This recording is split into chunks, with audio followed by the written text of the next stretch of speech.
I was 6 years old when I saw my dad eat my mom, and I told Uncle Ade about it.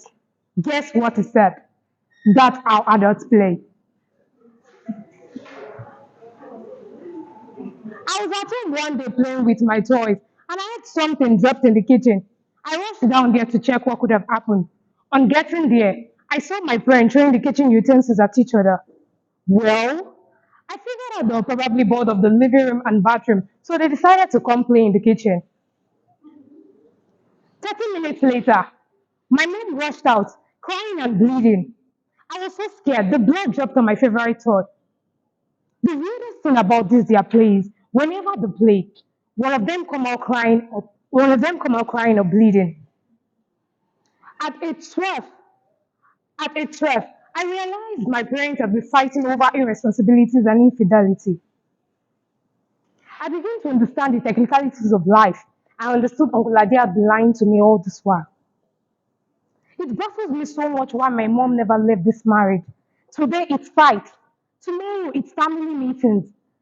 And the height were the neighborhood gossips. At age 14, on my birthday, on my 14th-year-old birthday, we're at one of the most fanciest restaurants at Ikoyi, where my dad thought we're at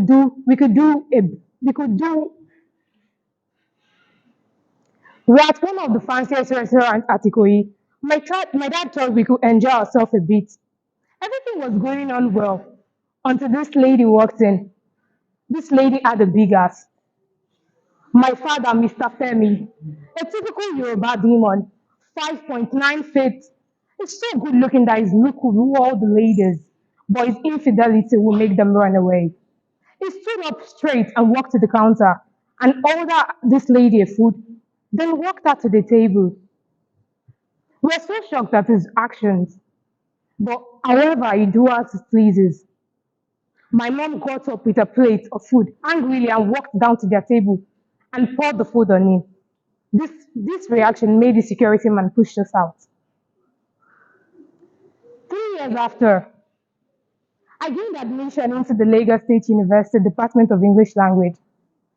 However, I asked my mom why she hadn't left this marriage, this joke of a relationship, and she said, "What will the society say? What about social approvals?" I left for school without answering these questions. I really went home because I wanted to stay away from all the dramas. Last year, I got a call, and this call was from my neighbor, Informa. She informed me that my mom had stabbed my dad to death.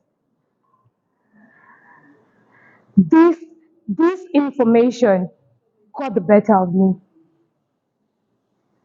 Audience, a broken relationship is better than a toxic home. Why not let go of these toxic people in your life? It's a big step in saving yourself and saving your life. It's a big step in loving yourself and saving your life. My mom had been acquainted, and last month. My mom had been acquainted, and she got a bit on self-defense. She now attends the therapy classes, and she's doing well. Audience, I know you might know two or three persons in this toxic relationship, and they had to stay because of social approvals. Why not we work together to help them understand that a relationship is meant to be enjoyed and not endured? I'd coach audience.